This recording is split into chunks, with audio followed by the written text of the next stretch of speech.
Donc, bonjour à tous et bonjour à vous. Aujourd'hui, par rapport à l'Épître aux Colossiens qu'on a vu depuis quelques mois, pour contrer la culture du divertissement, parce qu'on ne se rend peut-être pas compte, mais où on est éduqué, où on vit, ça devient souvent une philosophie de vie, un mode, on ne se rend pas compte. Et on est dans une époque que le divertissement est devenu énorme. Je me rappelle d'avoir déjà entendu un humoriste qui arrivait finalement du Rwanda. Puis il a été assez connu dans les années, je pense, 90, je ne me rappelle plus trop. Là. Et puis un jour, finalement, il est retourné chez lui. Il est devenu un humoriste très connu, très apprécié. Et un de ses oncles lui demande « Bon, tu es rendu au Canada? Oui, qu'est-ce que tu fais comme métier? » « Ah, je fais de la comédie, je suis un humoriste. » « Non, tu ne comprends pas ce que je te demande. C'est quoi ton travail? » Il dit « Oui, c'est ça, je suis un comique. » « Attends, tu es un comique, c'est ça ton travail? » Je trouvais ça vraiment bizarre parce que dans leur culture, le divertissement prend moins de place que de travailler pour vrai. Je ne dis pas qu'ils ne travaillent pas pour vrai, les artistes, là. Mais ils ont pris une place dans nos sociétés tellement grande que aujourd'hui, on ne s'en rend peut-être pas compte, mais on demande du divertissement continuellement. Et c'est pour ça que c'est extrêmement difficile, même dans nos écoles, les professeurs pourraient peut-être nous le dire, d'enseigner. Parce que quand tu enseignes, c'est de la répétition.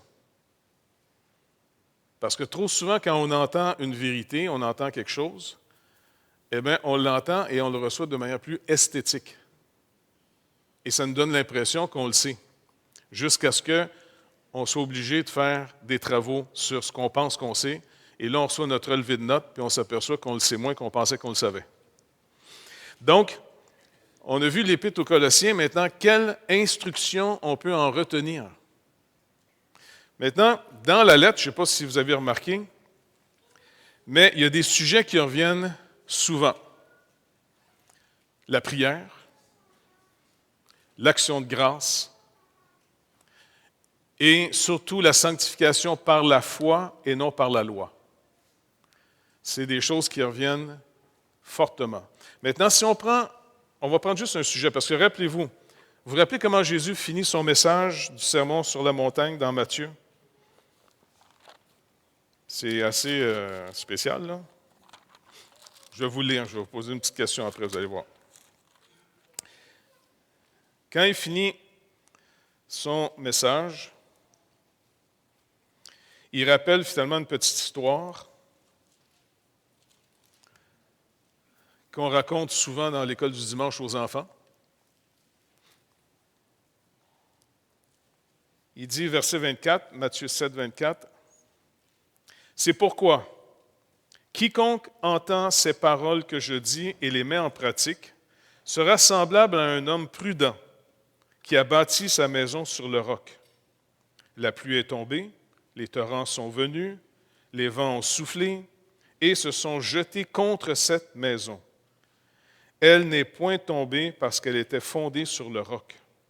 Mais quiconque entend ces paroles que je dis et ne les met pas en pratique est semblable à un homme insensé qui a bâti sa maison sur le sable.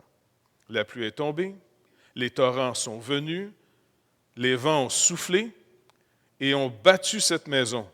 Elle est tombée et sa ruine a été grande. » Donc, quand on lit tout ça ici, quel est le premier réflexe qu'on a de penser une maison bâtie sur le roc? La petite maison du Saguenay, d'accord?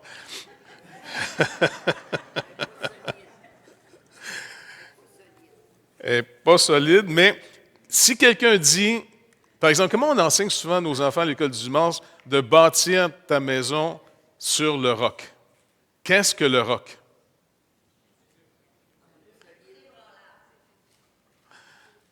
Le roc, souvent, on va dire c'est Jésus, mais en réalité, le texte ne nous dit pas ici que c'est Jésus. Si vous relisez comme il faut le texte, Jésus dit le roc, une maison bâtie sur le roc, c'est une maison ou une vie qui est bâtie sur mettre en pratique ce que je vous ai enseigné. Donc, c'est facile de vite sauter de manière, tu sais, le stéréotype, Jésus, c'est le roc, on bâtit notre maison sur Jésus. Jésus, ici, il ne parle pas de lui, le roc.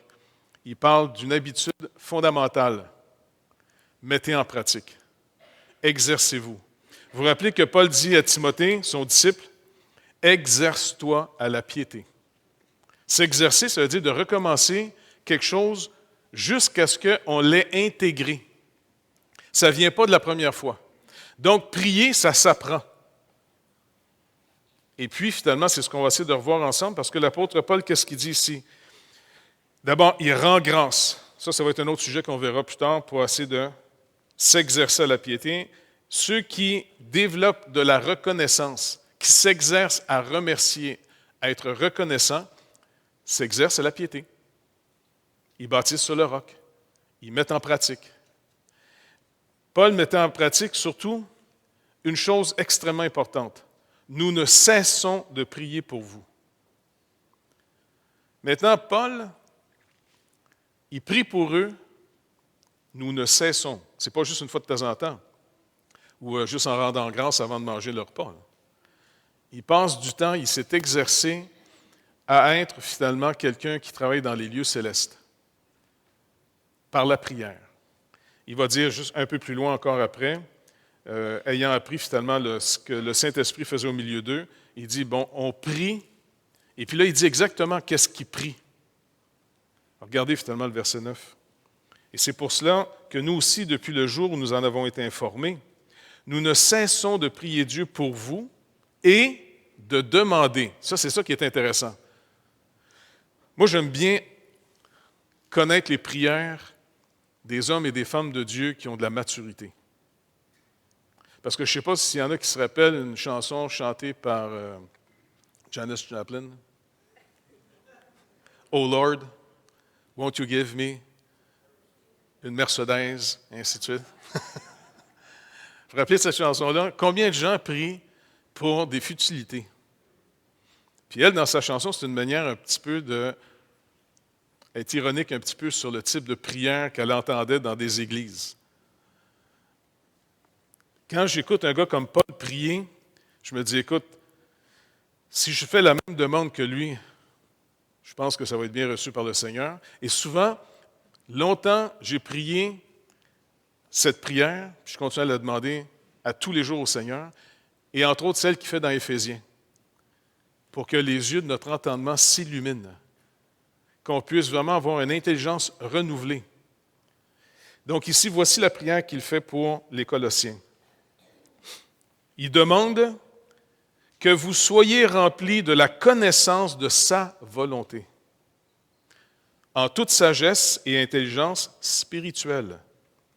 Résultat, pour marcher d'une manière digne du Seigneur et lui être entièrement agréable, portant des fruits en toutes sortes de bonnes œuvres et croissant par la connaissance de Dieu, fortifié à tous égards par sa puissance glorieuse, en sorte que vous soyez toujours et avec joie, persévérants et patients. Donc, si on fait cette demande au Seigneur, d'être rempli de la connaissance de sa volonté, inévitablement, ça va nous détourner graduellement de tout ce qui est dans votre volonté propre. Étant des êtres humains, Dieu, quand il s'est incarné, qui est devenu un être véritable, humain, dans Philippiens, comme on l'a chanté, Dieu s'est fait un être humain comme nous, véritable. Ce n'est pas un Dieu déguisé en être humain, il s'est fait être humain. Parce que le défi devait être relevé en tant qu'être humain. Si c'est par l'homme que le péché est entré dans le monde, eh bien, c'est par l'homme que la justice doit revenir dans le monde. Il a dû prendre le relais de ce que nous, on a échoué. Il s'est fait un être humain. Une caractéristique de l'être humain que Jésus lui-même avait. Il avait une volonté d'homme. Il a une volonté Comme Job le dit, il a appris toute sa vie à faire plier sa volonté aux paroles de Dieu, à la volonté de son Père. Parce qu'il n'était pas, en tant qu'être humain, séparé de Dieu. Parce que le péché, c'est d'être séparé de Dieu. David, dans le psaume 51, rappelle qu'on a été conçu dans l'iniquité. Donc, ça n'a rien à voir avec la sexualité, là. L'iniquité de sa mère, il dit, j'ai été conçu dans l'iniquité, s'il était conçu dans la séparation d'avec Dieu. Dès le moment de sa conception, il est un être séparé de Dieu.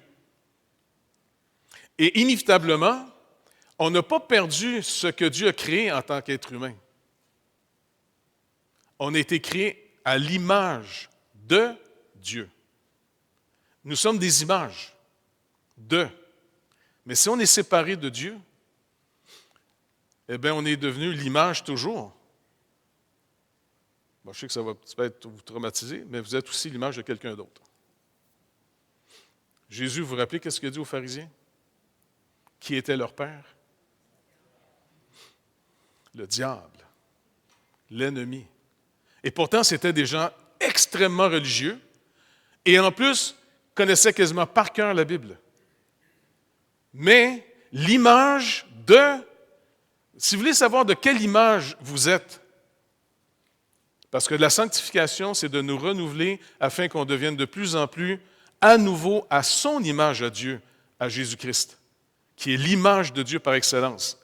Parce que Jésus a même dit à ses disciples un jour quand ils lui ont demandé « Montre-nous le Père et cela nous suffit. » Parce que Jésus dit « Vous connaissez le chemin. » Il était un peu flou, là, le chemin. Il n'était pas sûr. Ben, regarde, montre-nous le Père, puis peut-être on va mieux comprendre le chemin. Et qu'est-ce que le Seigneur leur répond? Depuis que je suis avec toi, tu ne m'as pas reconnu? Qui m'a vu a vu le Père. Toutes les réactions de Jésus, de A à Z, sans aucune exception, toutes les réactions, toutes les paroles, toutes les actions de Jésus est exactement l'image de Dieu en personne. Même quand Jésus a manifesté une colère dans le temple et a chassé les animaux, renversé les tables et dit aux gens de sortir, c'est exactement ce que Dieu voulait rendre manifeste. Jésus est la manifestation visible du Dieu invisible. La sanctification pour nous, c'est de retrouver de plus en plus cette image. L'image et la ressemblance de Dieu par notre sanctification. Maintenant, le Seigneur, finalement, avait sa propre volonté. Car dans le jardin, lorsqu'il regarde la coupe qu'il doit boire, qui sont toutes nos souillures, tu sais, c'est comme s'il y a une coupe de vomissure de toutes nos écœuranteries, et il doit la boire. Il doit prendre nos péchés à son compte. Et il prie son Père en disant, s'il y a un autre moyen, en d'autres mots. Mais, non pas ma volonté, là, il parle en tant qu'être humain, là, mais ta volonté. Qu'est-ce qu'il apprend à ses disciples lorsqu'ils lui ont demandé, apprends-nous à prier? Il leur apprend le Notre Père. Et dans le Notre Père, ça commence avec Notre Père qui est aux cieux. Notre Père, en passant, c'est pas juste mon Père qui est aux cieux, mais notre Père qui est aux cieux. Que ton nom soit sanctifié, que ton règne vienne, que ta volonté soit faite sur la terre comme au ciel. Quiconque fait cette prière est en train de dire, ma nourriture vitale, c'est de connaître ta volonté. Mais Seigneur Dieu, si je ne la connais pas, je vais marcher dans ma volonté. Puis la dernière fois, je voulais qu'on puisse prendre le temps de comprendre finalement que dans Ésaïe 66, celui qui molle, tu sais, Ésaïe parle, celui qui molle un bœuf, il est comme celui qui brise la nuque d'un chien, puis ainsi de suite, tu sais. Celui qui l'encens. Il décrit tout le culte finalement que les Lévites faisaient dans le temple. Et Dieu dit, sais-tu quoi? C'est comme si vous avez pris du sang de cochon pour mettre ça finalement. Pourquoi? Parce qu'il dit clairement, juste un petit mot à fin, parce qu'ils veulent faire leur volonté. Ils restent dans leur volonté. Maintenant, si on ne découvre pas la volonté de Dieu, faites attention d'être séduit en pensant que parce que c'est bien ce que vous faites, que vous êtes en train de faire la volonté de Dieu. C'est sûr que la volonté de Dieu est bonne. Mais ce n'est pas parce que c'est bien ce que vous faites que vous êtes automatiquement dans la volonté de Dieu. Les pharisiens étaient convaincus d'être dans la volonté de Dieu. Et en plus, les pharisiens, puis tout le Sanhédrin, étaient tellement convaincus qu'ils ont tué Jésus avec la loi même de Dieu. Est-ce que vous réalisez que c'est par la loi de Dieu qu'ils ont déclaré digne de mort Jésus et ils l'ont déclaré comme un blasphémateur? Avec la loi même de Dieu, ils l'ont tué. Donc faites attention que, parce qu'on est religieux, qu'on pense qu'on l'a tout de suite. Non, non. À moins qu'il nous révèle sa volonté. On ne peut pas finalement la connaître naturellement, parce que ce n'est pas donné à l'homme naturel de connaître la volonté de Dieu, car tout ce qui est naturel en nous est séparé de Dieu. Et même pire, tant qu'on n'a pas une nouvelle création qui se fait, qu'on ne reçoit pas la nouvelle nature réconciliée à Dieu, notre nature même de laquelle il veut nous délivrer, elle est ennemie de Dieu. Elle est inimitié contre Dieu. C'est pour ça que c'est facile pour les gens, puis même pour les croyants. La foi est un combat. Paul dit, j'ai combattu le bon combat, j'ai gardé la foi. Tu sais, ce n'était pas juste facile. C'est un combat. Un gars comme l'apôtre Paul, tu dis comment? Garder la foi, persévérer, marcher dans les voies de Dieu, pour toi, ça a été un combat? Certainement. J'ai combattu contre moi-même continuellement pour m'attacher à lui. Et pour m'attacher de plus en plus à lui, j'ai été de plus en plus dans la lumière de Dieu, découragé de ce que je suis naturellement. C'est pour ça que Paul se définit comme étant le premier des pécheurs.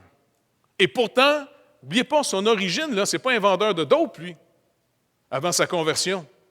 Il ne faisait pas pousser du pot dans sa cour. C'était un pharisien.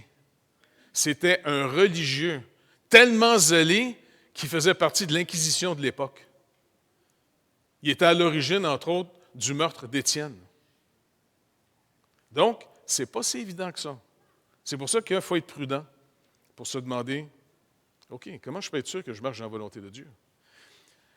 Paul nous dit ici, la prière va être d'abord un moyen, un des moyens. Prions, et puis ici, de prier continuellement pour une seule chose d'abord. Avant de demander le reste, on va demander la première chose. Parce que quand vous demandez des choses, commencez par des priorités. Après, vous irez dans les effets secondaires. La prière, finalement, que Jésus enseigne à ses apôtres, c'est une structure. On commence d'abord par demander que le nom de Dieu soit sanctifié. On supplie et on demande que son règne vienne et que sa volonté s'exécute sur terre.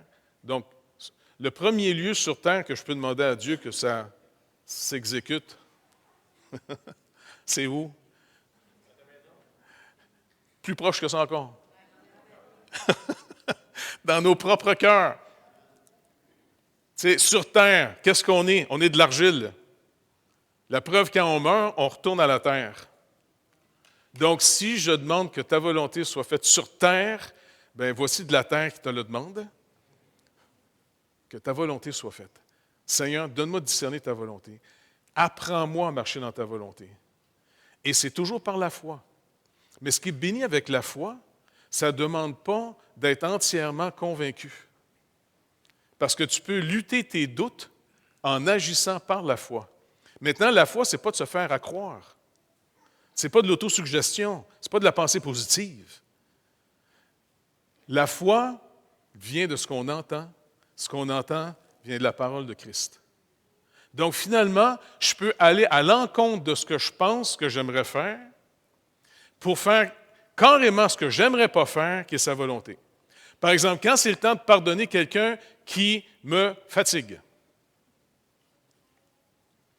est-ce que ça vous tente tout le temps de pardonner et de surtout, même plus que pardonner, qu'est-ce qu'il nous demande de faire pour nos ennemis? Du bien et de les bénir. Exactement. C'est pas toujours facile, pas vrai? Et de prier pour eux. Dernièrement, je priais pour des gens, puis je dis, écoute, Seigneur, je vais être honnête, je le fais parce que tu le dis. Tu sais très bien que j'aimerais mieux imposer les mains violemment plutôt que de prier en ce moment. Mais, moi le faire par la foi, puis mon petit ego, par contre, il est un peu blessé. Parce qu'en plus, si tu es béni et ça va bien, je vais avoir de la misère à le prendre. Mais, le seul moyen de te connaître, c'est de marcher dans tes voies. Je n'ai pas le choix. Si je veux te connaître, moi le faire. Je te le demande. Mais garde-moi. Garde-moi dans l'attitude parce que j'ai l'impression que c'est des prières qui ne demandent pas beaucoup de foi pour tes exauces.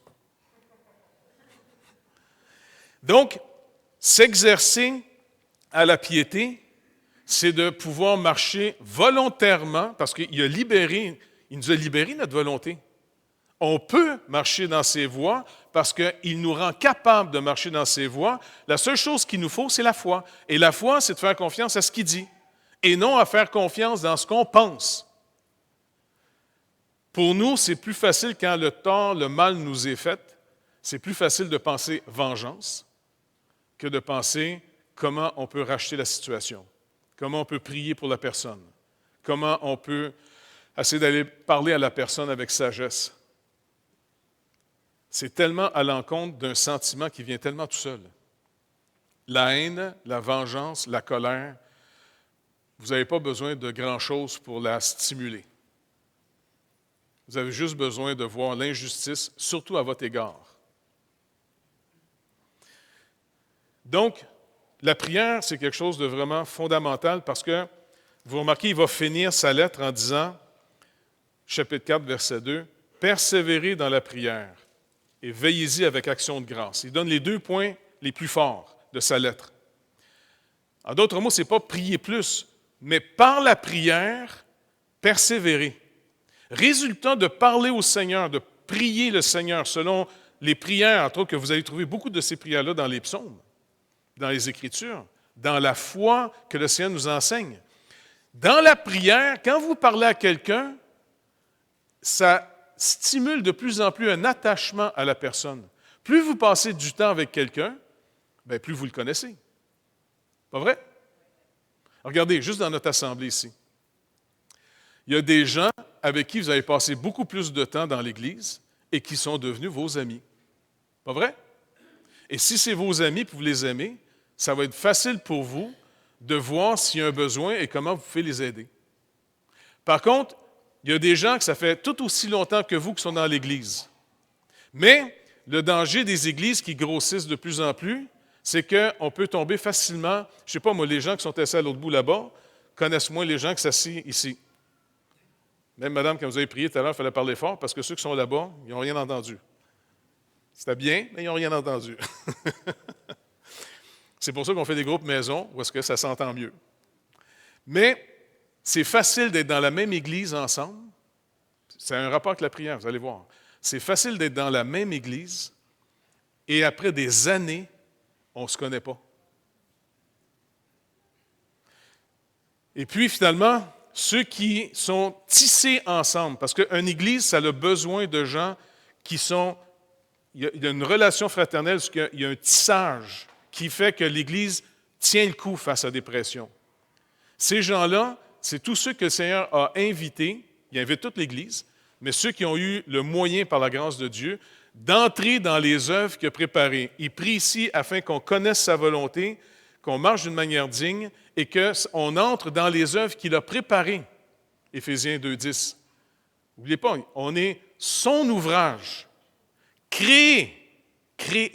Ce n'est pas juste améliorer, on n'est pas sur un nouveau programme, là. On est son ouvrage, créé en Jésus-Christ pour des œuvres qu'il a préparées, afin qu'on le connaisse. C'est pour le connaître, finalement, qu'on marche avec lui. Jean 17, Jésus dit, la vie éternelle, c'est qu'il te connaisse. Pas qu'il soit informé à ton sujet. Les pharisiens étaient hyper informés sur Dieu, mais ils n'avaient jamais connu le Seigneur.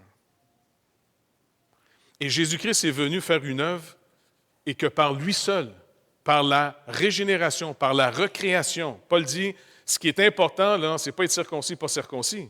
Ce qui est important, c'est d'être une nouvelle création. Cette nouvelle création qu'on a reçue quand on est de nouveau, qu'on reconnaît notre besoin d'avoir une autre nature, eh bien, cette nature-là, elle se développe. Encore une fois, le développement des relations se fait que dans des activités communes.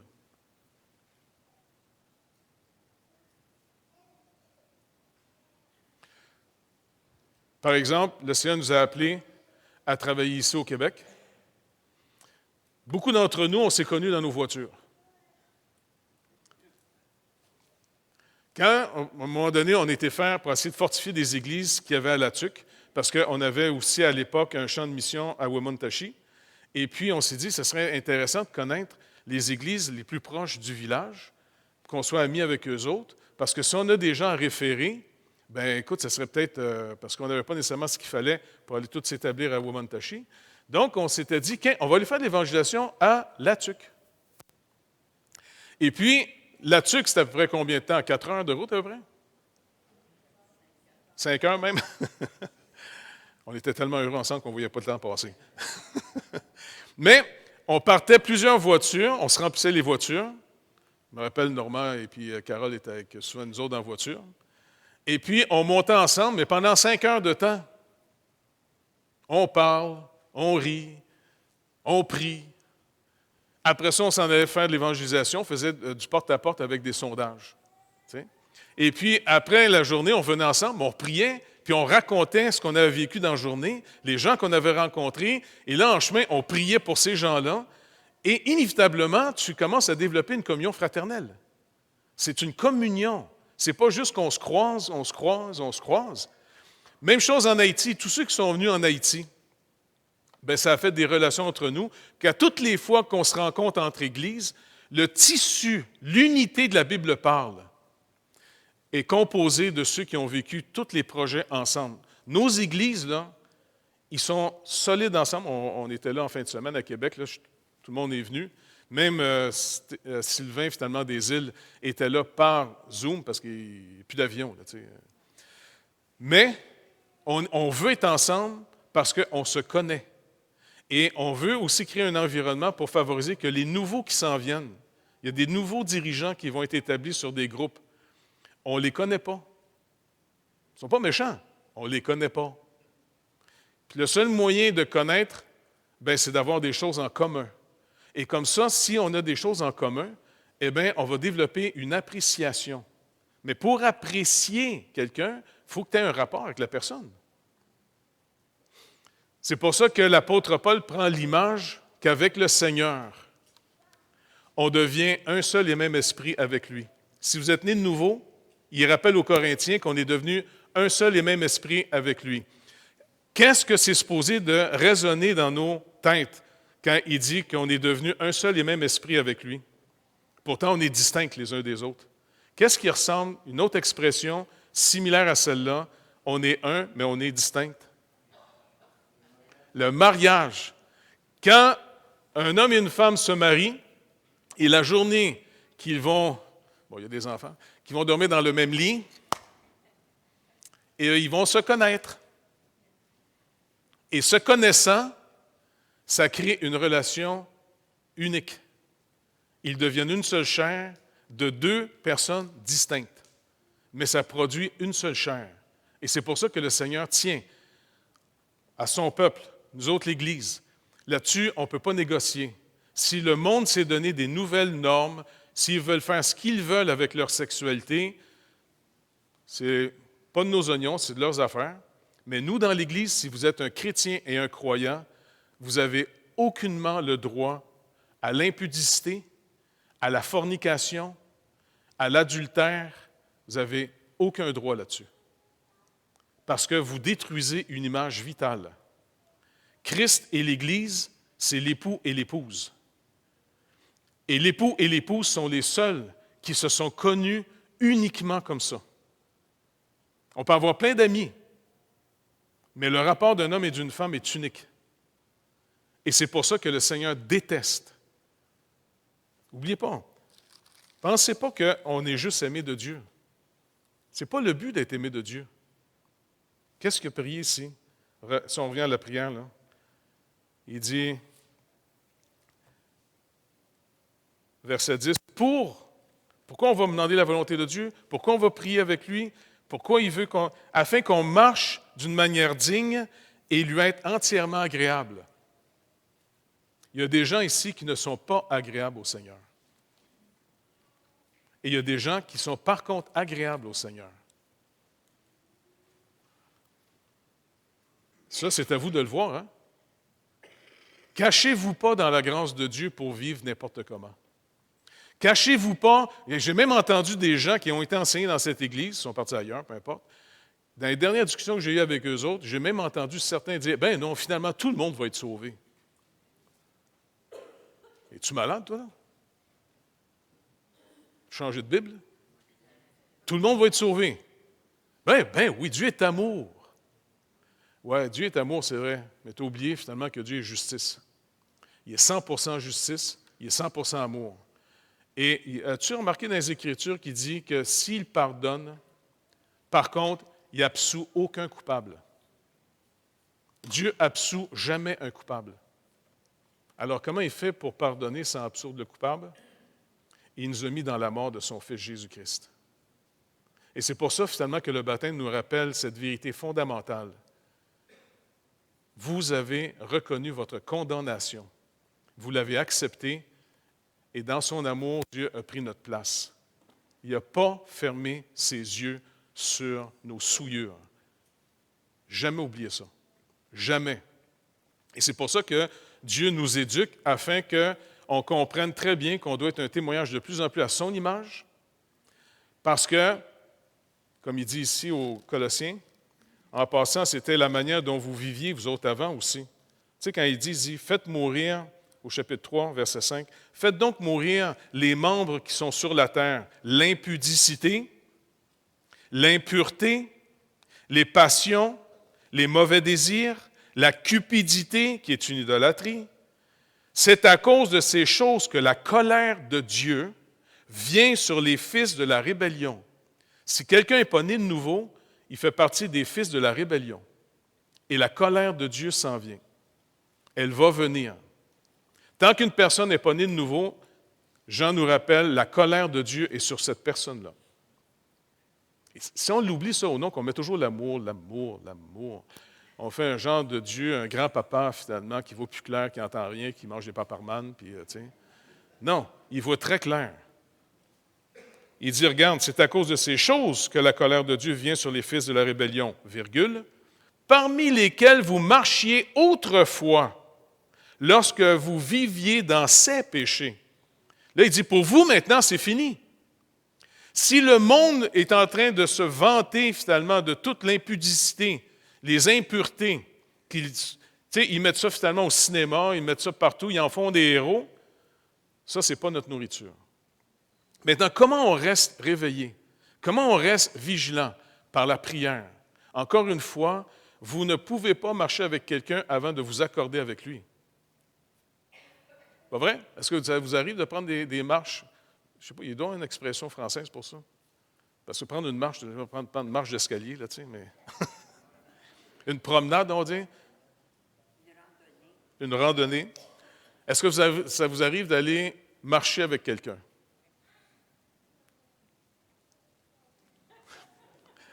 Moi et madame, on marche souvent ensemble.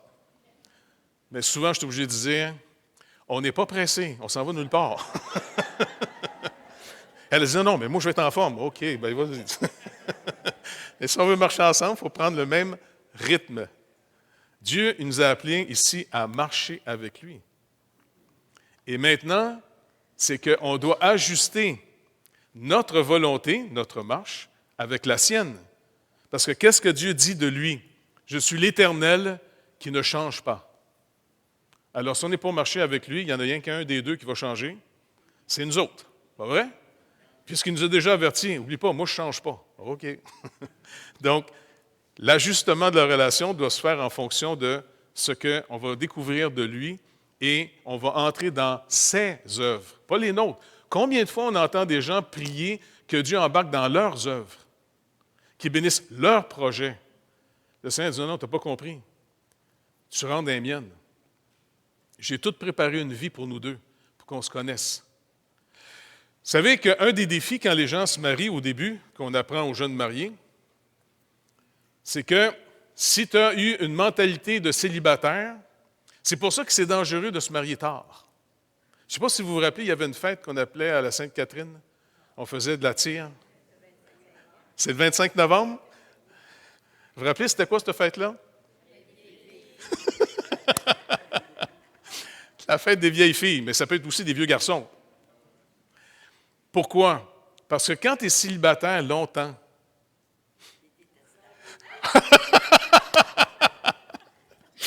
peut-être. En réalité, c'est qu'on s'encrasse pas, là, mais on s'incruste, mais on s'encrasse aussi dans nos habitudes. Pas vrai? Tu sais, puis là, puis on est des êtres très routiniers, hein? Fait que, tu sais, quand on fait toujours la même chose, on se lève tel matin. Mon père se levait toujours avant tout le monde chez nous. Tu sais, parce qu'en réalité, il dit, moi, là, ça me prend 1 heure avant d'endurer quelqu'un le matin. Ça fait que c'est pour ça qu'il se levait 1 heure avant tout le monde, le temps qu'il ramasse son énergie, je ne sais pas trop quoi. Et là, après ça, bon, il était capable de nous recevoir. Mais il ne fallait pas se lever trop de bonne heure. Mais quelqu'un qui a sa vie de célibataire et qui découvre l'âme sœur, il y a toute une joie. Puis le Seigneur nous a trompés en faisant ça. Il sait très bien. Qu'est-ce qui déclenche? Le besoin d'être avec quelqu'un. Tu sais, la solitude, ça peut être dur.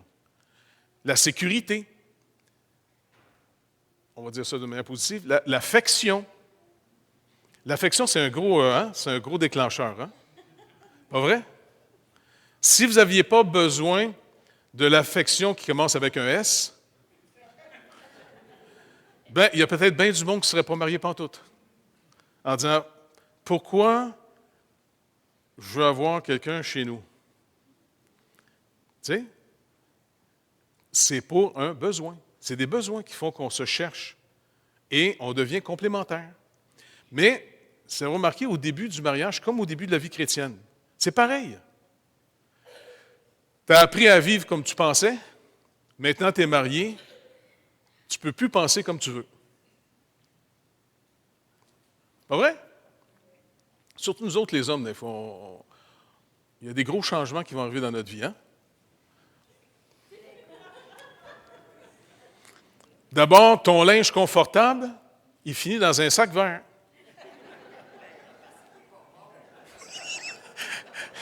Mais on était bien. Mais elle ne trouve pas ça beau. Ça fait qu'on se retrouve avec d'autres linges. Tu apprends à aimer des couleurs que tu n'aimais pas avant. Le vert. Regardez, là. Montre-leur quand regarde. Ça, c'est le vert que je détestais le plus au monde. Mais maintenant, je l'aime. Happy wife, happy life.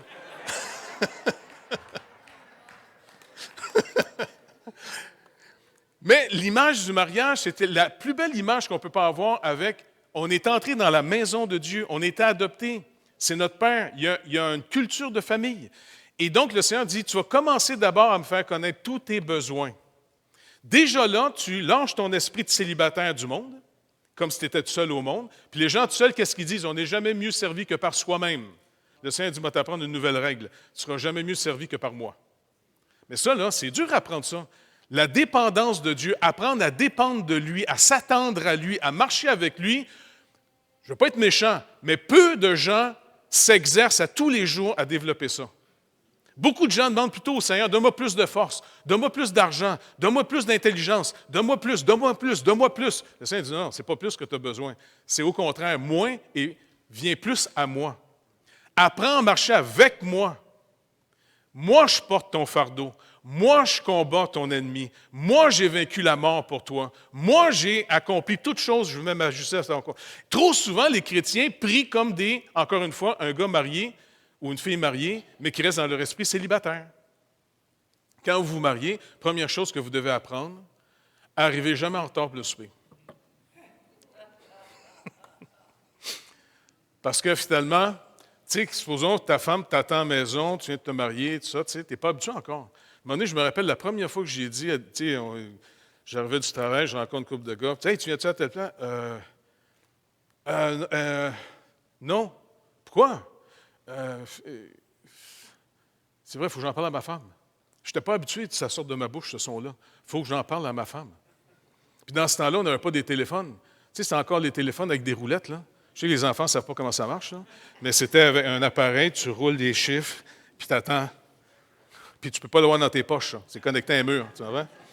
Puis si tu voulais avoir une longue distance dans ce temps-là, ou un téléphone, tu peux parler dans la cuisine, bien, il y avait les téléphones collés au mur, mais avec un long fil springé, puis tu te promenais avec, tu vois? Mais là, non, je ne peux pas y aller, les gars, j'ai pas de téléphone. Ma femme m'attend. Ah oui, c'est vrai, t'es marié, toi, là, à cette heure? Eh oui, c'est le prêt à payer. Dans le Seigneur, c'est exactement la même chose.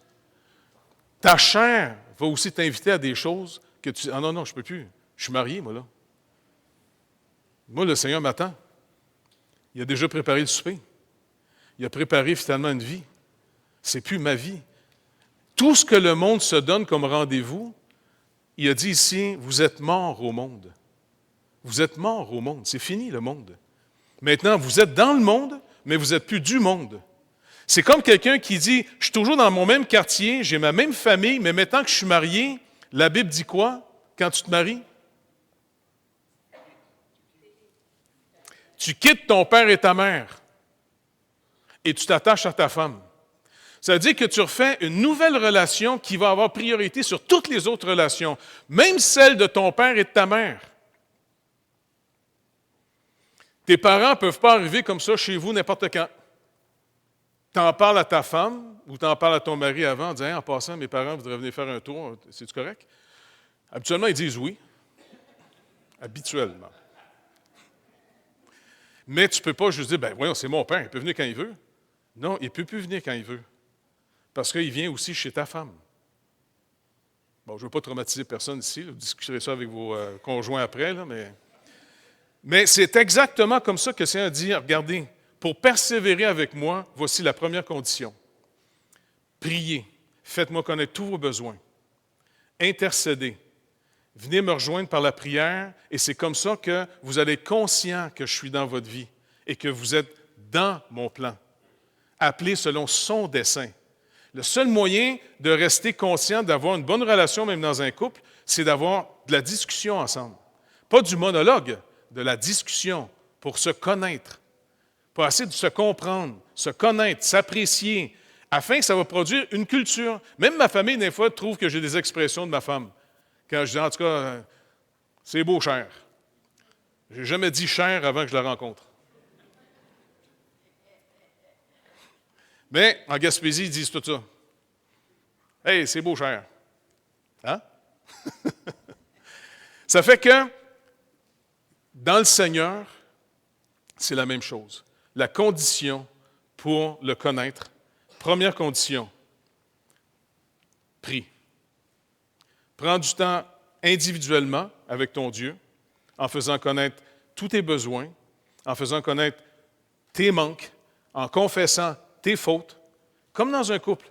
Quand tu as fait quelque chose de pas correct, tu le réalises, tu vas voir ton conjoint puis ta conjointe et t'avoues tes torts.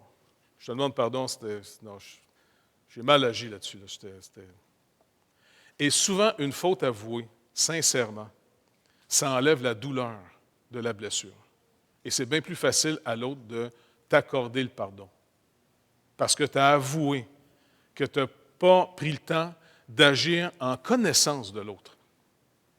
C'est un manque de savoir comment vivre avec l'autre qui blesse souvent l'autre par des paroles, par des actions. Même souvent, tu vas dire, c'était pas grave ce que j'ai fait. Non, non, essaie pas d'évaluer ton action tout seul comme un célibataire. Tu es marié. Tes actions, tes paroles sont en fonction d'une relation de deux personnes ensemble. Tu ne peux plus vivre comme un célibataire. Comme nous, dans le Seigneur, on ne vit plus comme séparés de Dieu. On est réconciliés par Jésus-Christ et une des premières choses qui restaure, c'est la prière. Et qu'est-ce que Jésus faisait énormément dans son ministère? Prier. Même souvent, pour avoir des moments intenses et intimes avec son Père, il se levait très tôt, quand le soleil n'était même pas encore levé. Il quittait le groupe de ses disciples. Il allait se cacher finalement, soit dans une colline, sur une montagne. Il allait prier seul. Puis des fois, les gars se réveillaient le matin, ils n'étaient plus là. Ils le cherchaient partout pour essayer de le retrouver. Jésus, Dieu fait homme, mais en tant qu'homme, l'homme, l'être humain, a besoin de prier Dieu afin que le Seigneur lui parle. afin de connaître sa volonté. Et c'est pour ça qu'il a dit à ses disciples sur le bord du puits, en Samarie, tu sais, quand la femme était partie, puis lui, les disciples étaient revenus avec de la nourriture, puis ils le voyaient parler avec une femme, c'était déjà étrange.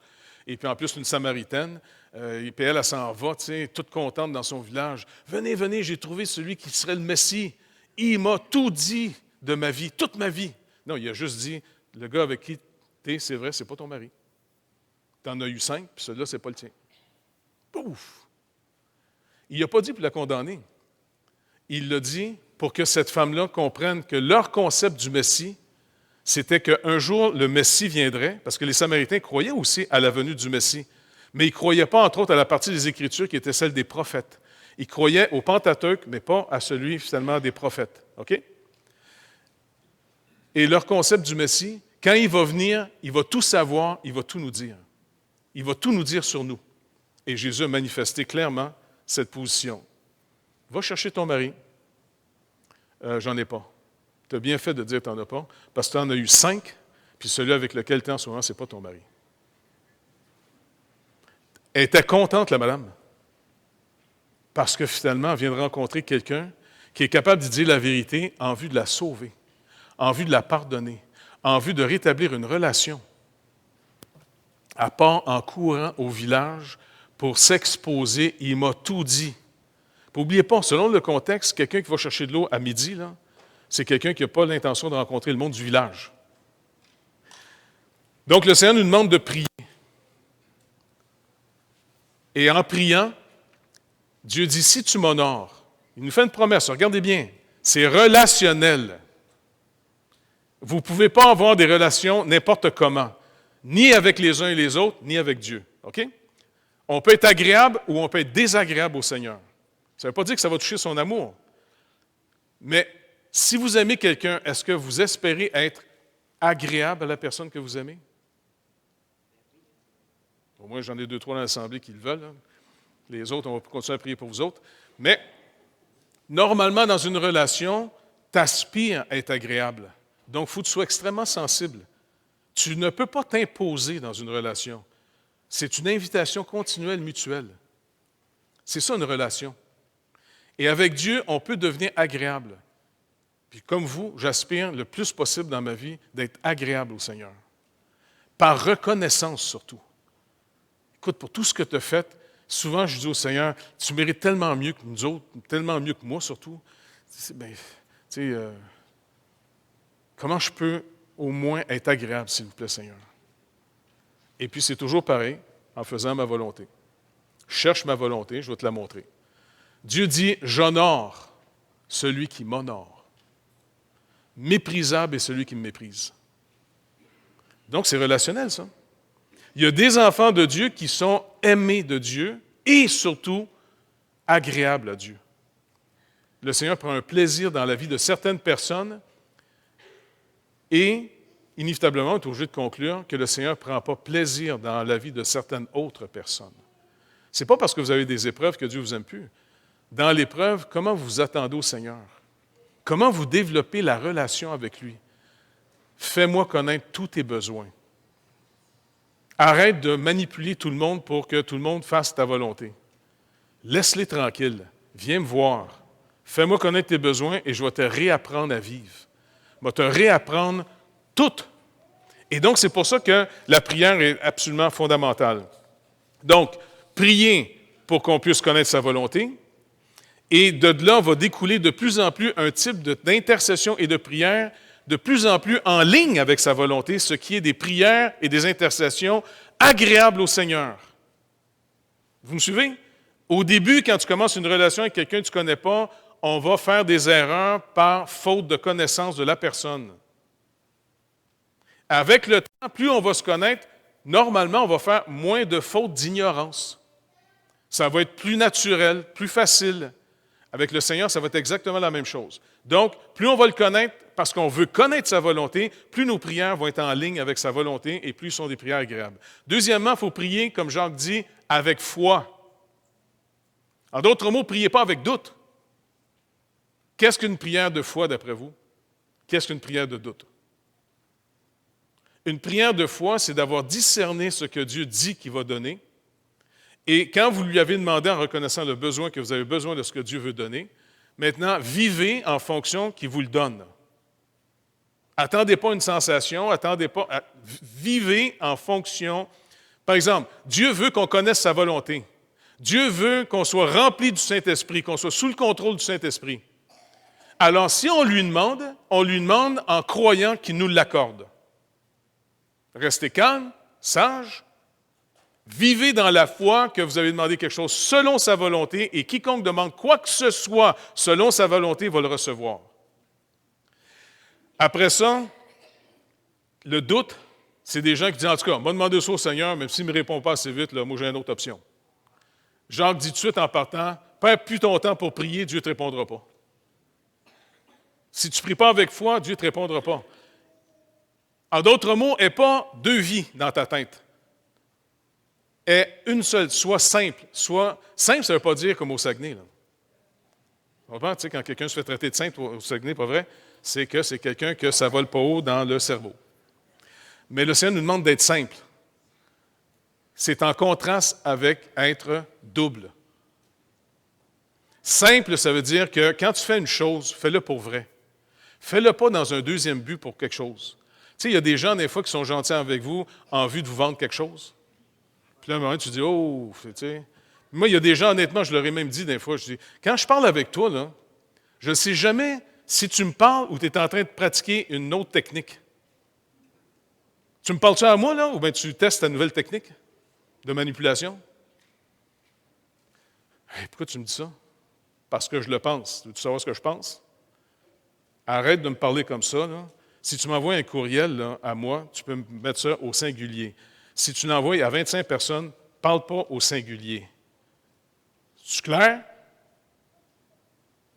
OK, mais non, parce que c'est une technique de communication. Justement, une technique.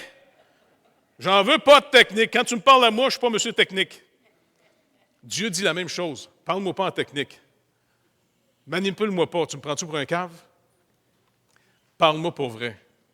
Sois simple de cœur. Et donc, toutes ces choses-là redimensionnent notre vie sans arrêt. Et c'est comme ça qu'on change. On s'ajuste à une communion. Un mariage, ça va vous changer. Vous allez vous rassembler rassembler de plus en plus. Même il y avait des fois, j'ai regardé une photo d'un chanteur, le Paul McCartney, avec sa première femme, qui est morte. Les deux étaient rendus quasiment qu'ils se ressemblaient. Tu sais, le même sourcil levé, on dirait, puis je ne sais pas, ils se ressemblaient. Normalement, un couple, avec le temps, il déteint l'un sur l'autre. Et donc, c'est vraiment important, et c'est ce que Dieu veut faire. Ça, c'est le premier point. Dieu voulant, la semaine prochaine, on continuera à parler un petit peu plus sur la prière, OK? Parce que finalement, 1, c'est prier selon sa volonté. 2, prier avec foi. 3, à moins d'obéir de ce que vous avez connu, le Seigneur dit, viens pas me revoir tant. Pourquoi tu me demandes un conseil si tu ne mets pas en pratique ce que je t'ai montré? Va mettre en pratique ce que je t'ai dit, tu viendras me revoir après. Il n'y a pas des gens, des fois, que vous donnez des conseils, puis ils ne mettent jamais en pratique, puis ils reviennent toujours vous demander conseils tout le temps, puis à un moment donné, ils font toujours le contraire de ce que vous dites. Est-ce que ça vous tente de leur donner encore des conseils? Non. Exactement. C'est fatigant. On peut fatiguer Dieu aussi. Dire, hey, j'honore celui qui m'honore. Comment je peux honorer Dieu? Dans l'obéissance. Pas compliqué, c'est dans l'obéissance. Quand j'ai confiance dans quelqu'un, puis il me dit quelque chose, ma confiance se manifeste par l'obéissance. C'est pas plus compliqué que ça. Tu mentionnais des auteurs, tu te rappelles? Puis il dit, hey, tu trouves un auteur vraiment bon, telle affaire. Première chose que je fais, d'après vous, je m'en vais sur Amazon, j'achète le livre.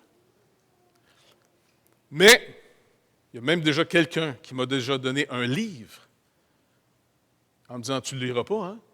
Je suis là, mais je ne mets tellement pas à personne que pendant 1 an de temps, il est resté sur mon bureau. Je ne l'ai pas lu parce qu'il était trop associé à la personne qui me tapait ses nerfs. C'était quelqu'un qui me faisait du trouble tout le temps. Puis il m'avait donné un livre. Ah, OK. Ah, ouais, lis ça. Ah, ouais! C'est un livre. Tu ne peux pas jeter ça, un livre.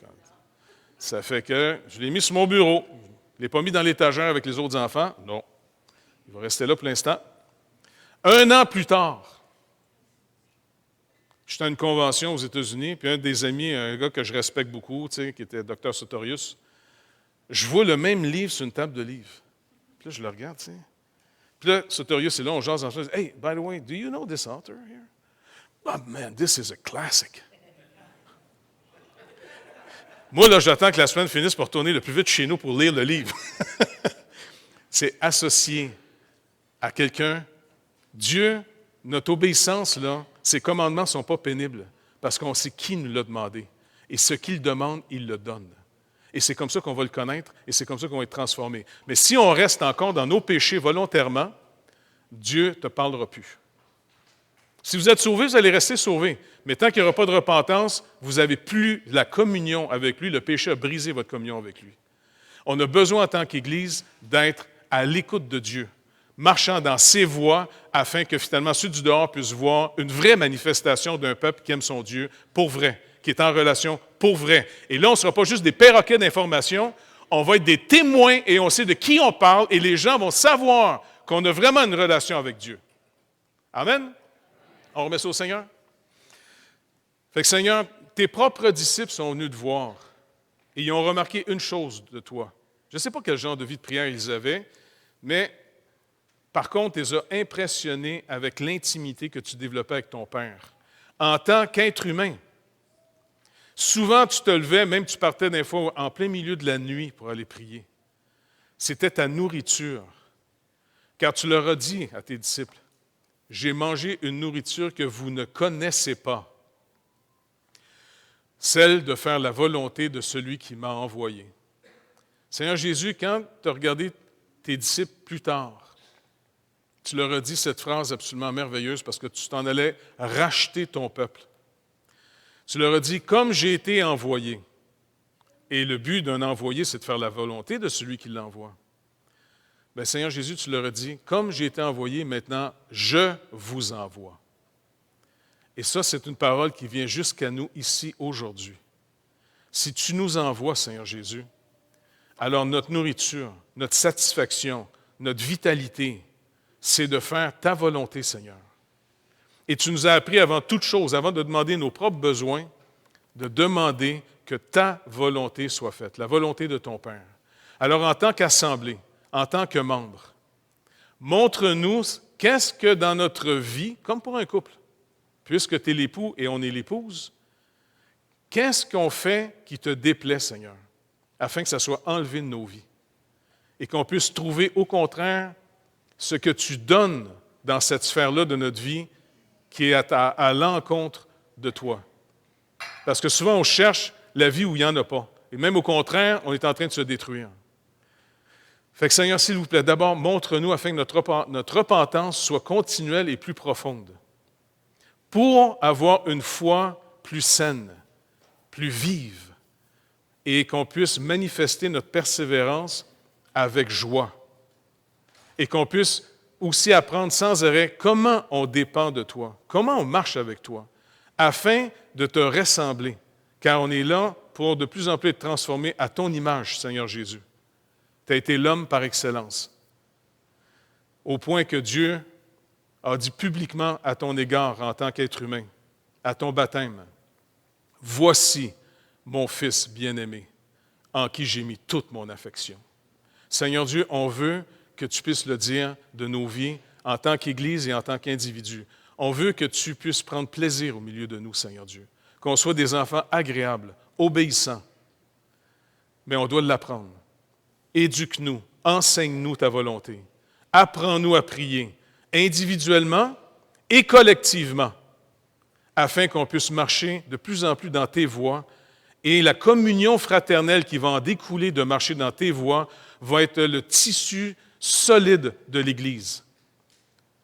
Alors, s'il vous plaît, Père, renouvelle cette marche qu'on a avec toi et qui va découler dans la communion qu'on va avoir les uns avec les autres. Parce que le psaume 133, tu le répètes, c'est là que tu envoies la bénédiction et la vie pour toujours. Donc, c'est ensemble avec toi qu'on développe une vie communautaire qui va faire toute la différence au monde. Fait que merci d'avance, Père, au nom de Jésus. Amen.